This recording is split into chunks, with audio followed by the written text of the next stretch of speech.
Jack Stauber is an enigmatic creator, known for many songs across the internet, all of which you've most likely heard before, being known for songs like Buttercup, Benny Worm, Rain, and much more, with his latest work being Mr. Schizo after a long hiatus. But something he's less known for is HiLo, the last album he came out with on his official Spotify profile released on April 14th, 2018, with songs you may know such as Deadweight, Getting My Mom On, and Leopard. Though there are some popular songs on the album, and many obscure ones that even myself being an avid listener barely knew anything about their meanings. So, today I'm here to shine a light on all the songs within the album and give you my interpretation on what they mean or what they're based off of. There are many videos talking about Jack's songs and deconstructing them, so I figured I'd make this video to share my thoughts on a beautiful album. Also, everything I'm about to say is my own opinion, so I'd love to hear how you interpreted the albums or the songs in the comments.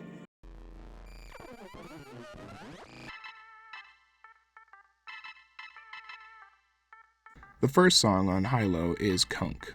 Personally, I have no idea what the meaning of the title is, as the only Kunk I and the internet knows of is the popular Philomena Kunk, a very well-known British comedy character played by Diane Morgan. But from all I've researched, she and the character Philomena have nothing to do with Kunk nor Jack Stauber. But going back to the song, Kunk seems to be about somebody battling through depression. Something not new for Jack, even though the song in the background may sound very funky and catchy at parts, his songs can be very indirect if you don't have the lyrics right in front of you. Something common throughout this album, and as many Jack Stauber fans know, his entire discography. At the start of the song, Jack says,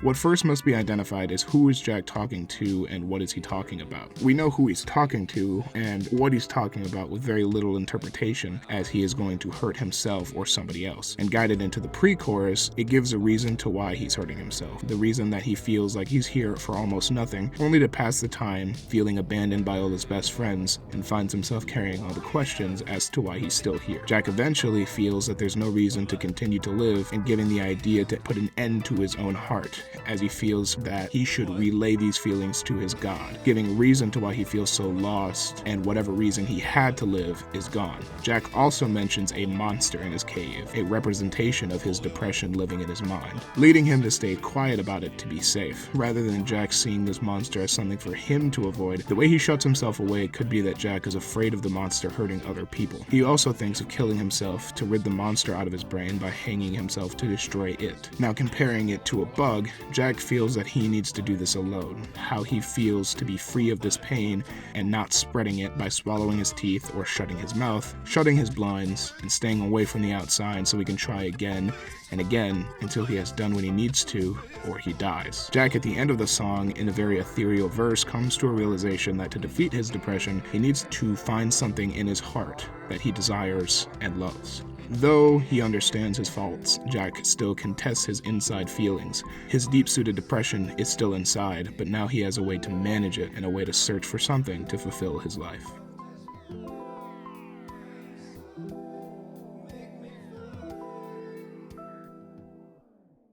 Alright, I'm done.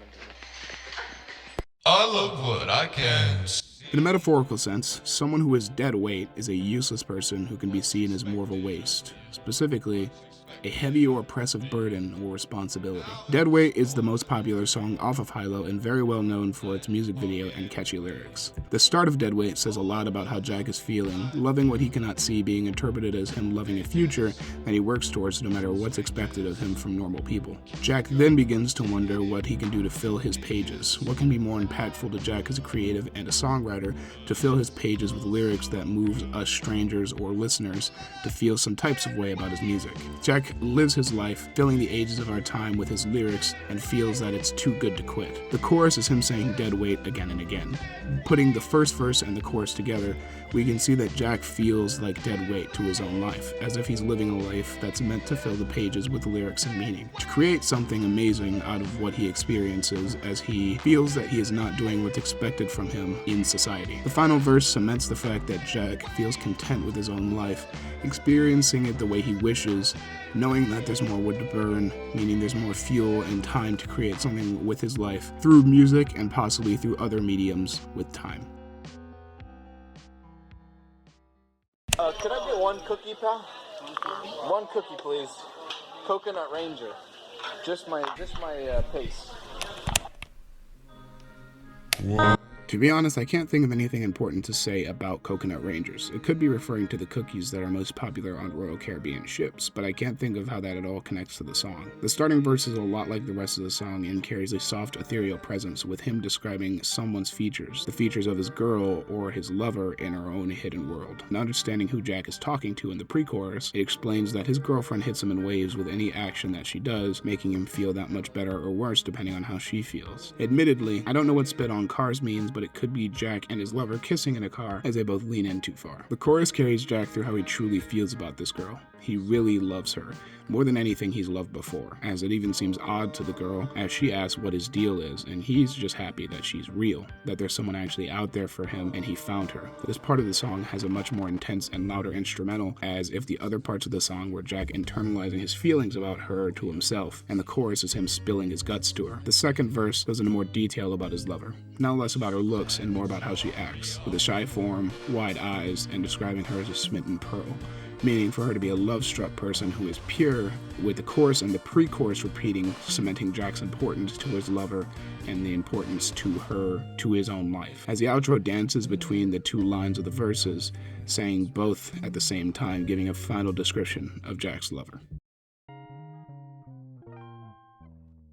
Leopards are a mammal, a part of the big cat family known for having spots. Each leopard sports a pattern of rosettes and whisker spots that are as unique to an individual as a set of human fingerprints. Leopard contains a story through its verses, the first one being with Jack's crush or lover. Jack appreciates her, saying God sent her wrapped in satin, and Jack is not the captain of the relationship, and Jack's lover seems to like the change. The bridge saying nothing happens could refer to the title and Jack himself. As leopards cannot change their spots, Jack feels that he cannot change in general, or that he hasn't changed at all. Verse 2 sees Jack as more carefree, as his crush or lover seems to mean no harm to him, as he dances and loses his senses towards the change that she's seen as good before.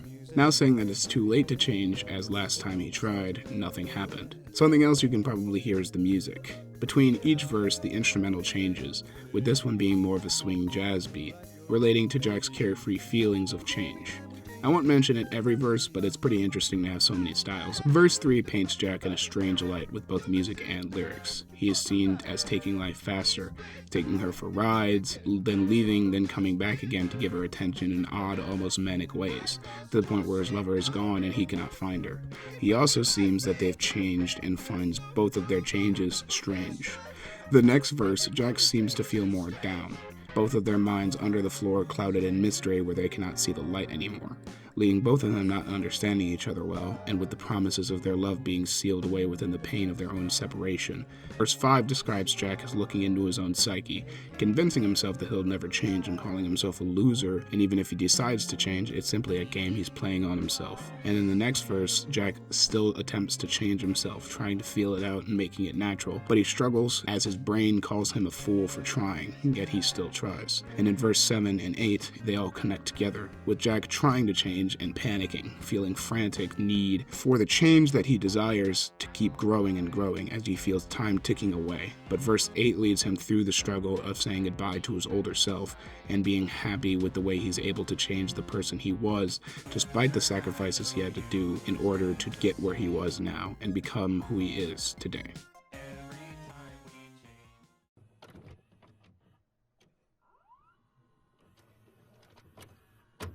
So Nancy, Yeah. I'm working on this video about the song that you're named after by Jack Stauber, the John and Nancy song.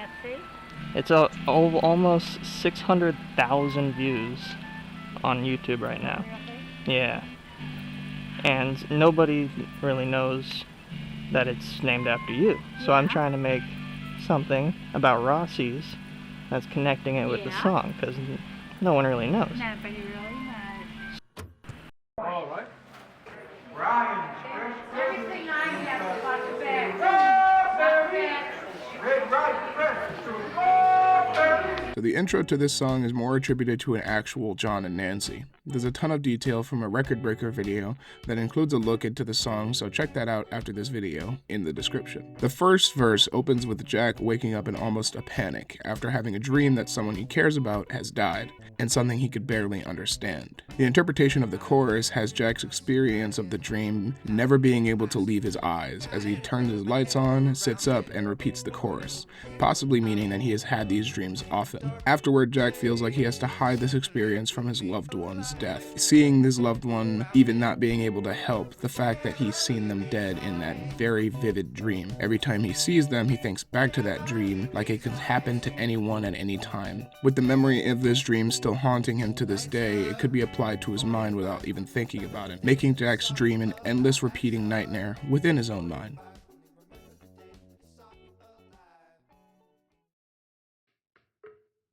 I can't grow muscles, so I grow beards. I decided to grow my beard out of spite, but I kept growing it for my Halloween costume. Well, he used to say I look like a shellless turtle. The meaning of beard, according to Urban Dictionary, means when a hipster wants to grow a hipster beard, but ends up with a gnarly bird? I'm not really sure what this means in the context of the song, but the more songs we go through, the more it'll be apparent that these titles were kind of just made for the sake of being made. In the first verse, Jack seems hesitant to adapt to something or for someone that he can lose.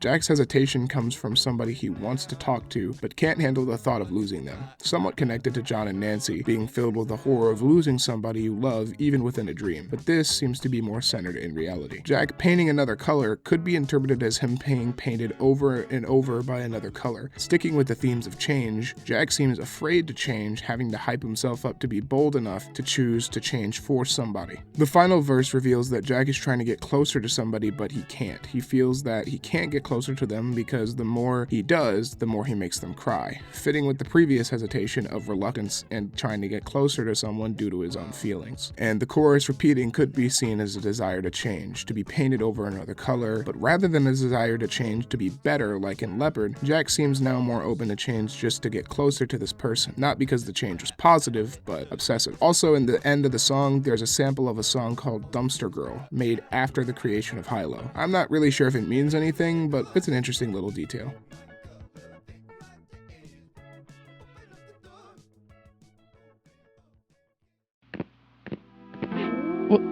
What? Hello? What happened? I don't know. What's up? No, you need help. I need help? Definitely. What's help? Assistance, supportive action. You really need some. Oh, okay. Thanks. Sure. Good luck. Okay.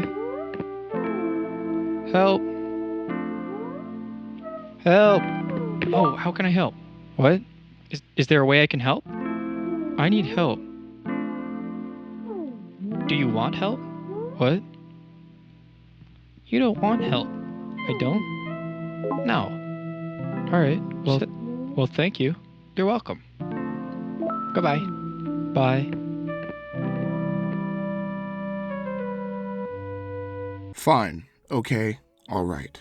We've all had someone tell us that they were one of those things, and known that it could not be further from the truth. Maybe it was the look on their face, the tone of their voice, or their body language that gave them away. It's Alright is a simple song, and at its core, it harnesses a feeling that many of us have felt before, though lyrically it's very short. The first verse has Jack talking to somebody or himself, saying that he's here and trying to convince the other person or himself that he's calm, though he mentions that it feels weird. The chorus is Jack repeating that it's alright, despite the deafening instrumental in the background feeling claustrophobic against Jack's reassurance, making his lyrics seem more like a lie. With the second verse relaying the same as the first, and despite how little lyrics there are to pick from, It's Alright describes a feeling felt by many, from people masking, faking feeling fine, or even encouraging people that everything's fine in the wrong ways, or even possibly knowing something's not fine. And the instrumental breaks between the verses where it's simply music feels calming compared to the loud, almost screeching over the verses where Jack is saying it's alright, creating a feeling of dread and anxiety that can be felt from the pure volume of the music taking over the reassuring words.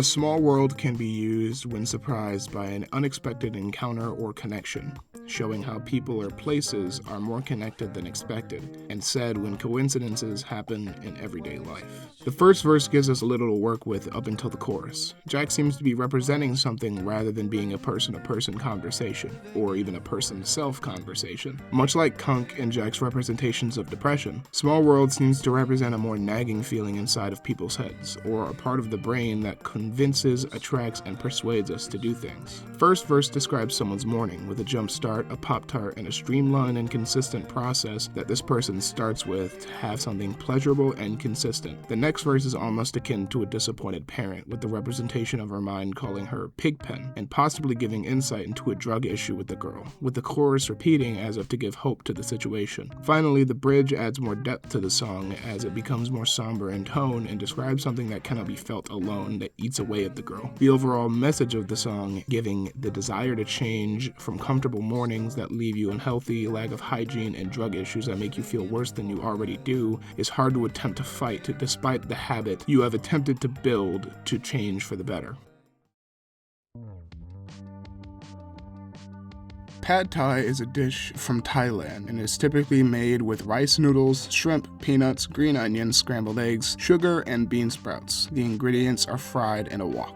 In the first verse, it is unclear who Jack is speaking to, but given the themes of love, this could be a romantic partner or even just a friend. Though it is clear that it is a positive relationship that Jack is afraid of messing up by being too rough or troublesome. The chorus is a little harder to understand due to the louder, more impactful instrumental, but Jack finds some part about how he feels maddening, possibly related to him just being a normal guy. Jack's feelings in the chorus are directed at himself, making him feel boring or too normal, specifically like being himself is not enough for this person that he cares about. The final verse represents less of Jack's actions towards the person that he cares about and more of an internal look at himself, showing that he feels scared about losing her and breaking the other person's heart, and feeling afraid to give them the wrong idea or outright disappoint them, leading back into the chorus where he feels that he's not enough. And what do any of these lyrics have to do with Pad Thai? I honestly have no idea. Other than maybe it's a complicated dish and he's a normal person? I don't know. But either way, Pad Thai is an amazing song. This is one of Jack's most popular songs from this album, and surprisingly is straightforward in the terms of understanding it. The first verse mentions Cutco being a brand of cooking knives. The only part I don't understand about this song is living a tree and trading a knife to a bee. I've searched everywhere for a reasoning behind the lyric, but haven't found anything that I understand or agree with, so help me out in the comments if you got an idea. The chorus contains things that stereotypical moms do, i.e. drinking mimosas, having a Keep Calm Carry On posters in their room or office, and shopping at JCPenney and listening to John Mayer. The second verse mirrors the chorus with its apt descriptions of things that moms do, like making PB&Js for the kids and hiding cereal for themselves. Overall, this song feels out of place within the themes of HiLo, but it's a refreshing song compared to the other ones, and it sounds really good.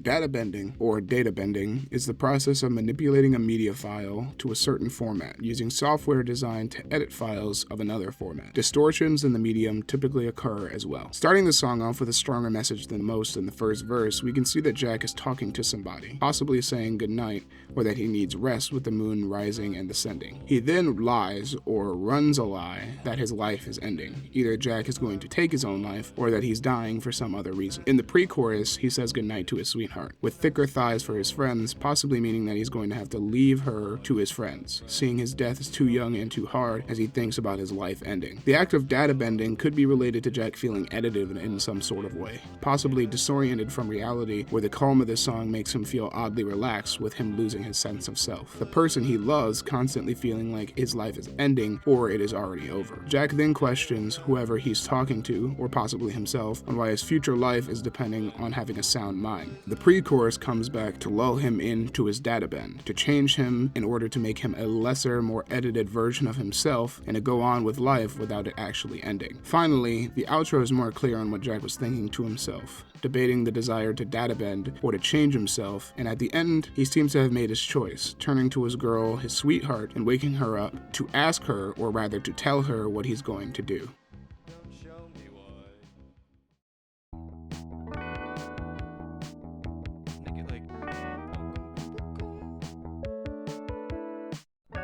Hour. OUR, belonging to or associated with the speaker and one or more other people previously mentioned or easily identified. OUR is an amazing song that to me is a rare gem where Jack is kind of positive. The first verse describes a whimsical time with dancing and balloons or just having a good time, unlike what old people do who seem stagnant, dying for almost nothing as Jack lives on. OUR seems to be about the expression of self in any way. Jack seems to say to spit it out and get all your ideas and desires so you can live your life the way you want to. And with our generation having so many ways to express ourselves, it's probably a big reason that Jack made this song. Jack then seems upset that he does not see these people doing these acts of self-expression. People who apologize to themselves for not doing what excites them is not what Jack desires either. He wants them to have as much fun as he is. Jack then gives a little pep talk to inspire people to tie their shoes and not a noose, and to play and have fun of the dullness of people who decide not to have even a little bit. Again, Jack reminds people not to cry, bend, or change when he asks them to. Jack wants the self-expression to happen naturally to ourselves and to be wholly ourselves without rotting and doing the same things over and over again. The outro in the song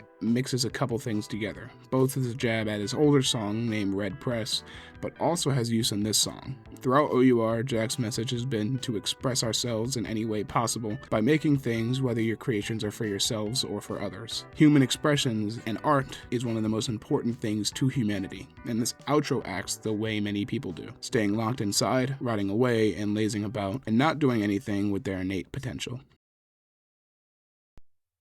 Who is Jack Stauber? It's this guy that he makes one of those funny music videos that are trying to think that he makes VHS videos from the 80s or 90s or whatever. Because Jack Stauber lives in Pittsburgh, Pennsylvania. I'm not gonna say his full address, but he lives in Pennsylvania. So yeah. Who said that? Tony down here. What the heck are you talking about, Anthony?